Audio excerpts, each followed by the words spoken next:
दिन है 2 अक्टूबर, आप सभी जानते हो राष्ट्रपिता महात्मा गांधी इनकी जयंती। उसी के साथ साथ हमारे देश के पूर्व प्रधानमंत्री जो रह चुके हैं लाल बहादुर शास्त्री, इनकी भी आज जयंती है। और इस उपलक्ष्य में हम सब इकट्ठा हुए हैं। उनकी जयंती तो मनाने हैं, लेकिन कुछ अलग तरीके से क्यों ना उनकी जयंती को हम मनाएं। यह विचार हमारे वृंदा नागपुर मैडम के मन में आया और उस वजह से हम आपके सामने यहाँ पर खड़े हुए हैं। आज हम कुछ जानेंगे, कुछ समझेंगे व्यसन के बारे में और कैसे व्यसन मुक्ति हो सके। क्या आपको लगता है कि समाज में व्यसन मुक्ति की जरूरत है? आवाज है। ओके, मैंने आते आते ऐसा सुना कि ये कौन सा ग्राम पंचायत होता है? बोथली ग्राम पंचायत में एक भी व्यक्ति व्यसनी नहीं है, ऐसा मैंने सुना है।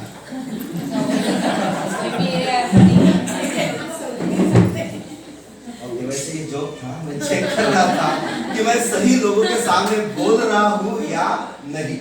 सो मैं चाहूँगा थोड़ा सा आगे आ जाइए, थोड़ा सा दिखने के लिए अच्छा दिखेगा। कंफर्टेबल थोड़ा सा।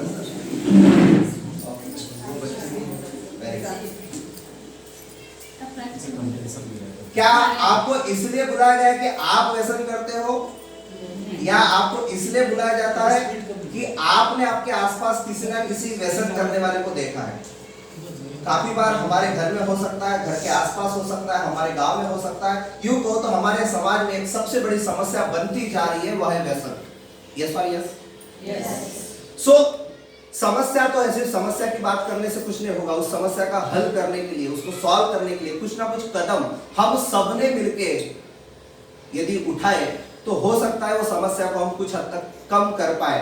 क्योंकि ऐसा कहा जाता है कि जो व्यसनी व्यक्ति होता है वो सुधरता नहीं। बहुत सारे लोग ऐसे मानते हैं, बट हमने अपने अनुभव से और प्रयासों से हमारे रिफ्रेश व्यसन मुक्ति केंद्र के द्वारा कई सारे व्यसनी लोगों को ठीक किया है। सो ये गलतफहमी अपने दिमाग से निकाल लीजिए कि कोई व्यसनी होगा वो कभी ठीक होता ही नहीं है, वो ठीक होता है। और सबसे महत्वपूर्ण बात वह है, जो चीज लोग एक शौक के तौर पे, एक छंद के तौर पे करते हैं, उसका नाद उसको लग जाता है और जब वो व्यसन बन जाता है इतने हद तक कि वो उस व्यसन के बिना जी नहीं सकता, यह एक मानसिक बीमारी है। इस चीज को समझना बहुत ज्यादा जरूरी है, क्योंकि ज्यादातर समाज के लोगों को यह पता ही नहीं कि एडिक्शन, व्यसन, लत, नशा यह भी एक बीमारी है। और आज सभी आप जितने भी यहां पर बैठे हो, जरूरी नहीं कि आप कितने हो, मैं तो यहां पर यह देख रहा हूं कि आप हर एक व्यक्ति ने आगे यही संदेश को 10 लोगों तक भी पहुंचाया। तो यहाँ पर जितने बैठे हैं वो कितने और लोगों तक ये संदेश जा सकता है कि क्योंकि व्यसनों ने कई सारे लोगों के घर बर्बाद किए हैं। यस और यस? और हमने आसपास ऐसे बर्बाद होते हुए घरों को भी देखा है। नशा एक ऐसा शैतान है जहां पर इंसान की शक्ति उसके सामने काम नहीं करती, वो बार बार इंसान उस एडिक्शन के पास चला जाता है। मैं आपको एक छोटा सा उदाहरण बताना चाहता हूँ। एक व्यसनी व्यक्ति खुद अपने मुंह से अपनी एक कहानी बयां कर रहा था। वो आप हिंदी से कंफर्टेबल हो रहे हैं? पक्का?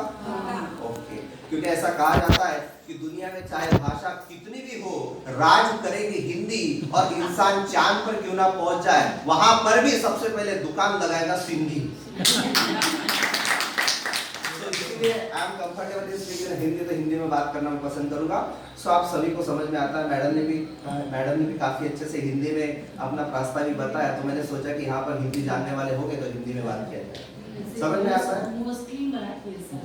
तो मराठी में भी है सर।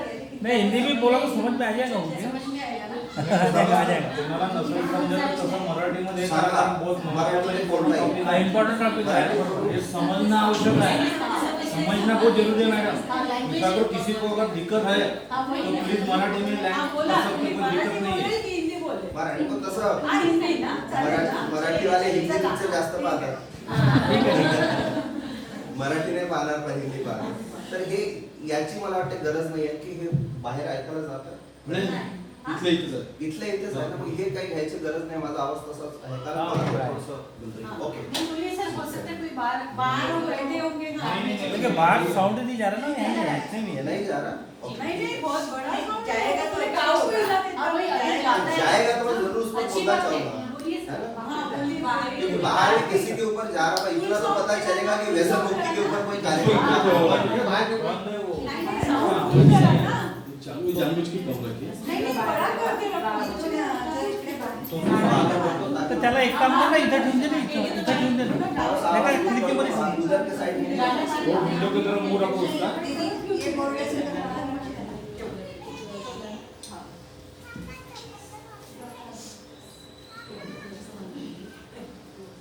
वो ठीक करो, एक बार आप खड़े हो जाइए, काफी देर से बैठे हैं, आप एक बार खड़े हो जाइए, थोड़ा सा रिलैक्स हो जाइए। हाँ, स्टैंड अप। सगळे मुलं उभे व्हा.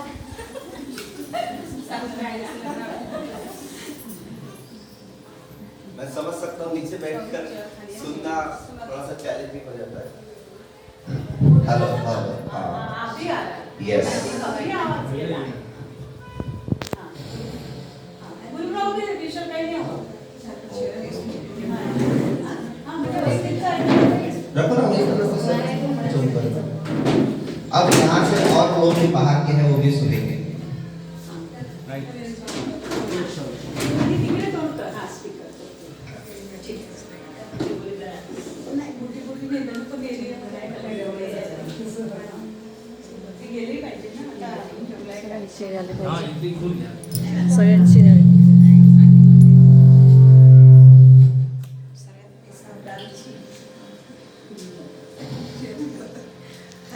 आता चेहरा हंसा है हसबंड नाहीये. रुमाल. दोन मुलांचं पालनपोषण करण्यात बस थैंक यू।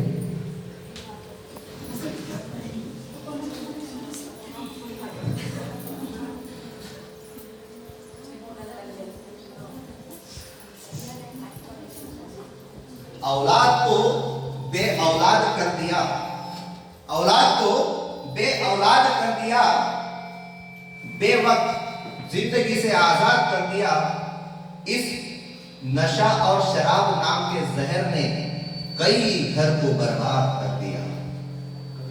ये जो नशा है, कई सारे घर इसमें बर्बाद होते हैं।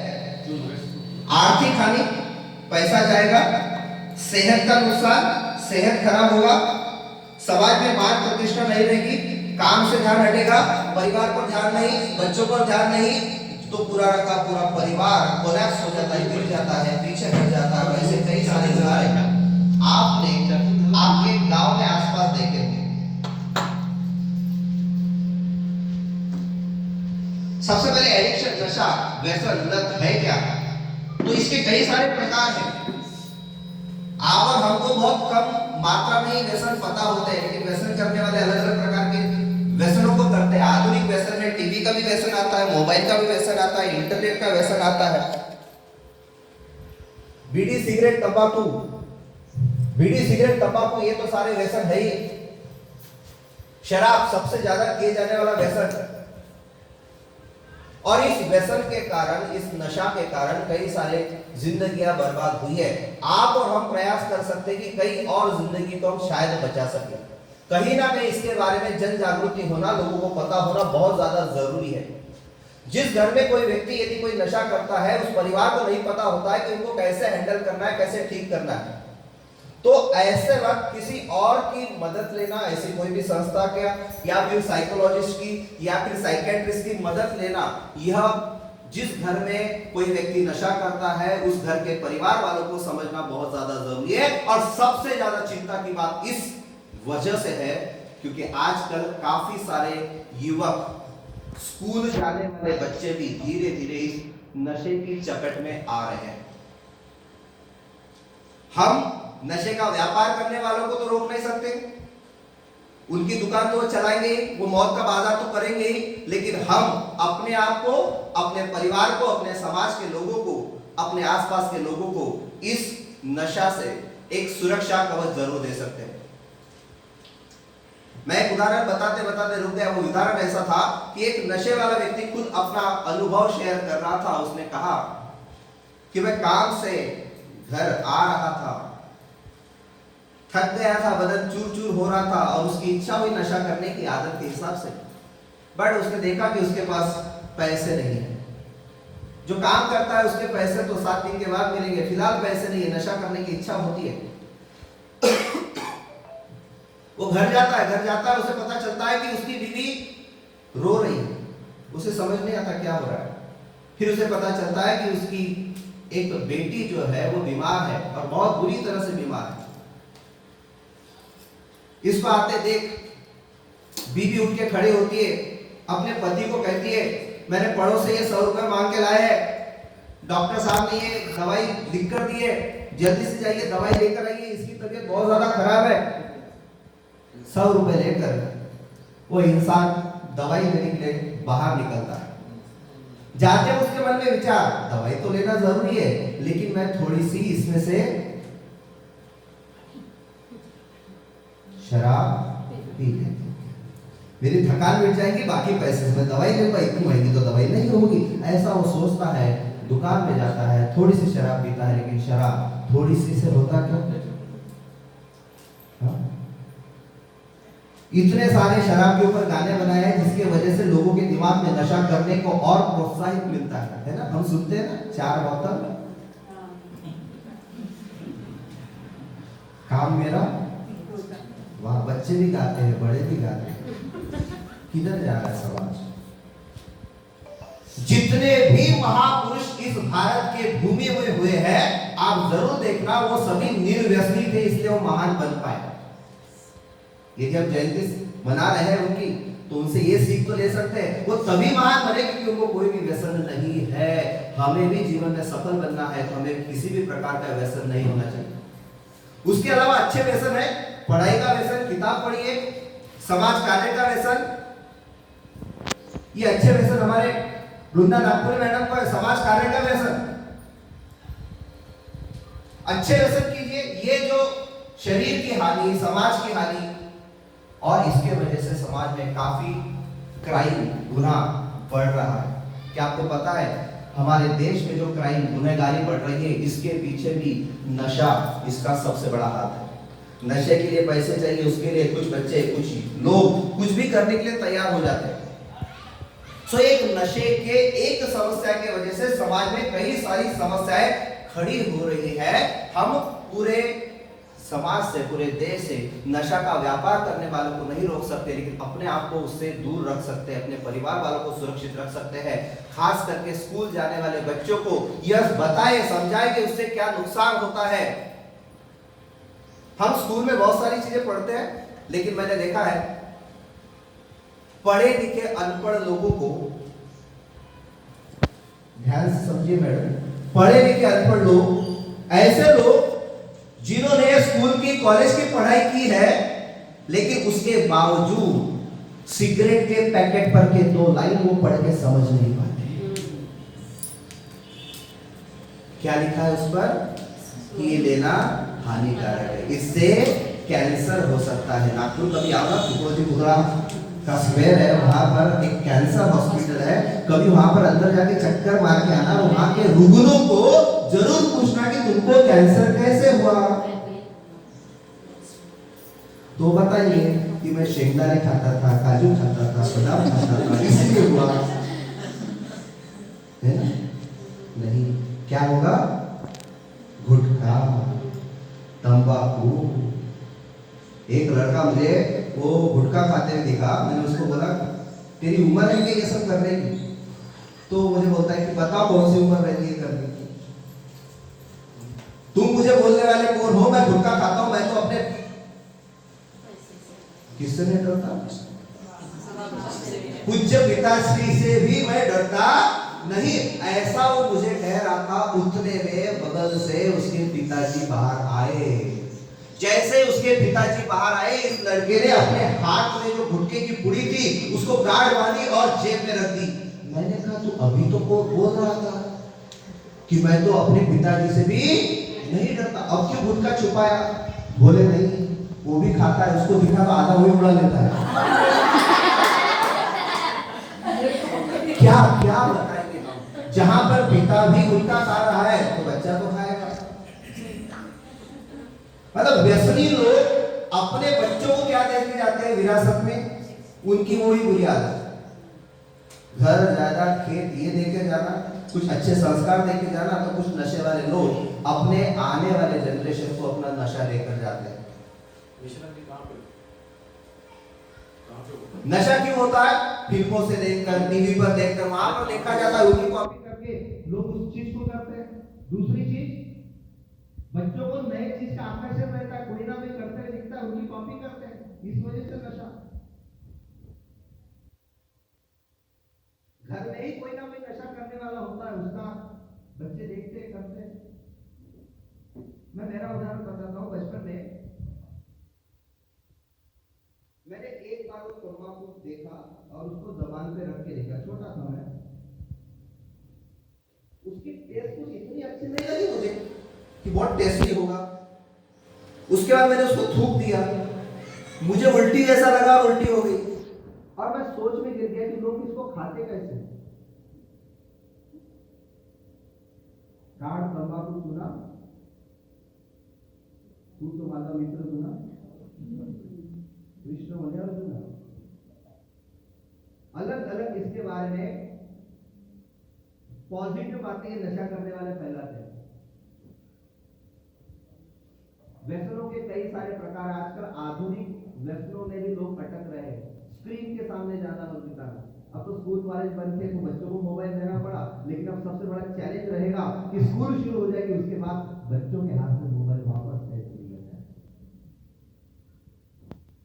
मानसिक बीमारी पकड़ लेती है, मोबाइल में ज्यादा यूज करने से उनकी बुद्धिमत्ता कम हो जाती है। मजबूरन कोरोना काल में हमें ऑनलाइन क्लासेस के द्वारा वो देना पड़ा, लेकिन अभी समस्या विकट हो जाएगी। मैं इतना बताना चाहूंगा कि जितने भी नशा है, जितने भी व्यसन है, वो सारे के सारे मानसिक बीमारी है और उसका इलाज जरूरी होता है। 3 स्तर पर हमें काम करना पड़ेगा। नंबर 1, जिनको अभी किसी भी प्रकार का नशा नहीं लगा वो हमेशा नशा मुक्त जिंदगी जिए, इसके लिए प्रयास होना जरूरी है। दूसरा, जो अभी अभी नए नए सिरे से कोई नशा शुरू किए हैं, अभी वो उस लेवल पर नहीं गए हैं डिपेंडेंसी वाले, उनको सही समझ, उनको सही ज्ञान, सही काउंसलिंग, सही समुपदेशन, सही सलाह देकर हम उन्हें उस दौर से वापस ला सकते हैं। और जो पूरे ही नशे में डूबे गए हैं उनके लिए व्यसन मुक्ति केंद्र होते हैं, जहां पर उनको रखा जाता है 2 महीने 3 महीने। वो नशे से दूर होने के बाद जो शरीर में दर्द होगा, तकलीफ होगी, उसके लिए दवाई दी जाती है। नशे के कारण उनकी जो बीमारियां बढ़ी है उस बीमारी को नियंत्रित किया जाता है। नशे के कारण जो उनके शरीर को जो पोषण चाहिए था वो नहीं मिला, वो पोषण उनको दिया जाता है। उसके बाद मानसिक स्तर पर उनका समुपदेशन किया जाता है। उनको नशा, आप नशे वाले हो ये एक्सेप्ट करने के लिए, स्वीकार करने के लिए तैयार किया जाता है। फिर उनको चिंतन मनन और अपना स्व परिवर्तन के लिए खुद होके फिर नशा छोड़ने के लिए वो तैयार हो जाते हैं। ज्यादातर नशे वाले लोग वह व्यसनी हो चुके हैं, इस चीज को मानते ही नहीं, वो एक्सेप्ट ही नहीं करते। कभी कभार करने वाले फिर रोज करना शुरू करते हैं, रोज करने वाले फिर सुबह से भी शुरू हो जाते हैं और उनके पास बहुत सारे एक्सक्यूज रहते हैं, बोले इसके सिवा काम नहीं होता, तंबाकू खाए सिवा डाइजेशन अच्छा नहीं होता। उनके पास कई सारे बहाने रहेंगे, लेकिन वो नहीं जानते कि ये नशा धीरे धीरे इंसान को मार रहा है। सोचो, ऊपर वाले ने हमें इस धरती पे भेजा है, क्या नशा करने के लिए भेजा होगा? नहीं। तो ये चीज समझना बहुत ज्यादा जरूरी है। जो भी व्यक्ति ईश्वर भगवान खुदा अल्लाह को मानता होगा, मैं आपको बताना चाहता हूं, यदि इस चेयर पे गंदगी होगी, मैं इस चेयर पर बैठना नहीं चाहूंगा। हमारे शरीर में नशा करके यदि हम गंदगी तैयार करते तो आपने कैसा सोच लिया कि अपना ईश्वर खुदा भगवान हमारे अंदर बसेगा, कभी वो अपने पास आ ही नहीं सकता। तो शरीर को निरोगी रखना, हेल्दी रखना हमारी जिम्मेदारी है। एक छोटा सा सवाल आप सबको मैं पूछना चाहता हूं। 2 व्हीलर देखिए, अपने बाइक, उसको चलाने के लिए क्या डालना पड़ता है उसके अंदर? क्या डालना पड़ता है? आधे लोग तो सो रहे पक्का। क्या डालना पड़ता है? हाँ, पेट्रोल डालना पड़ता है। मुझे नहीं पता, मैं पूछ रहा हूँ। पेट्रोल डालना। लेकिन मैं आपको एक चीज बताऊँ, एक सच्चाई, वो जो रॉकेल आते हैं ना, रॉकेल घासले केरोसिन, वो भी डाला तो भी गाड़ी चलती है। और पेट्रोल तो बहुत महंगा हो गया है, तो उस गाड़ी में क्या डालो आप? सर डालेंगे? क्यों क्यों क्यों क्यों क्या होगा? गाड़ी आवाज करेगी, धुआं उड़ेगी, इंजन खराब हो जाएगा, अटक जाएगी, बिगड़ जाएगी। गाड़ी तो 60-70 हजार की होगी, हम उसमें रॉकेट डालने के लिए तैयार नहीं, क्योंकि उसका इंजन बिगड़ेगा। ये करोड़ों का शरीर है, 32 करोड़ का शरीर है। एक एक पार्ट की कीमत निकाला है एक सर्वे करके, 32 करोड़ का शरीर लेकर है, और इस पे हम क्या क्या डाल रहे हैं? गुटखा, तंबाकू, बीड़ी, सिगरेट, क्या न जाने कौन सी गंदगी हम शरीर में डाल रहे हैं। मुझे बताओ, गाड़ी खराब हो गई, आप दूसरी खरीद सकते हो। शरीर खराब हो गया, कहां से लाओगे दूसरा? आएगा? जिंदगी ना मिलेगी। पता तो सब कुछ है, और यही तो संदेश हमें आगे लेकर जाना है। मैं आपको बोल रहा हूं, लेकिन मैं यहाँ पर जितने भी व्यसनी लोग हैं, आपके माध्यम से उन तक संदेश पहुंचाना चाहता हूं। मैं इसलिए बोल रहा हूं क्योंकि ये सारी चीजें आपने आपके आसपास देखी होगी। नशे वाले व्यक्ति के लिए तो मेरे दिल से एक ही गाना निकलता है मराठी, कोण होता सतू काय झाला सतू। पहले कैसे रहते हैं और नशे के कारण क्या हो जाते हैं? अच्छे अच्छे लोग दारूच्या नशेत जिंकला आणि त्याचा संसार भंगला। दूसरा उदाहरण देना चाहूंगा कि यदि आप एक सिग्नल पे रुके हो, और आपके बगल में एक ट्रक आके खड़ा हो गया, और ट्रक का जो धुआं निकलने का जो पाइप है ना, वो बिल्कुल आपके मुंह के सामने, वहां से काला धुआं निकल रहा, आप क्या करोगे? वहां से हट जाएंगे, नाक बंद कर देंगे, पीछे हट जाएंगे। क्यों? देखिए ऐसा क्यों? इस धुआं, वो काला धुआं, वो जहरीला धुआं नाक मुंह में जाएगा, हम क्या हो जाएंगे? बीमार हो जाएंगे। इसलिए हम जाने नहीं देंगे। कुछ लोग ना खरीद के गंदा धुआं मुंह में डालते हैं, खरीद के पैसे खर्च करके अपने अंदर मुंह में डालते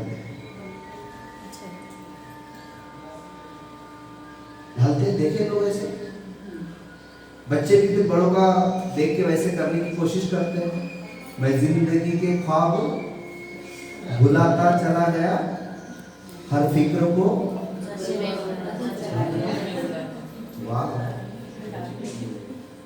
ऐसी चीजों से और वो नशे को हैम्परिंग होता है। हम देखते हैं कि हमारा पसंदीदा कलाकार फिल्मों में वो कर रहा है, लेकिन हम भूल जाते हैं वो फिल्म देखते वक्त नीचे साइड में कुछ लिखकर आता है कोने में। क्या आता है?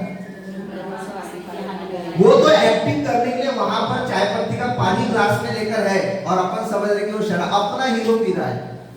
समाज में क्या है? खुशी का मौका है शराब, दुख का मौका है तो भी पीने वालों को तो पीने का बहाना चाहिए है ना, ऐसा होता है। लेकिन कब तक? सही समझ हमें देना बहुत ज्यादा जरूरी है लोगों को। हमें पहले उनको बचाना है कि जिनको अभी तक कोई नशा नहीं है, ऐसे बच्चे, युवक, उनको समझाना है कि इससे क्या हानि होती है, क्या नुकसान होता है।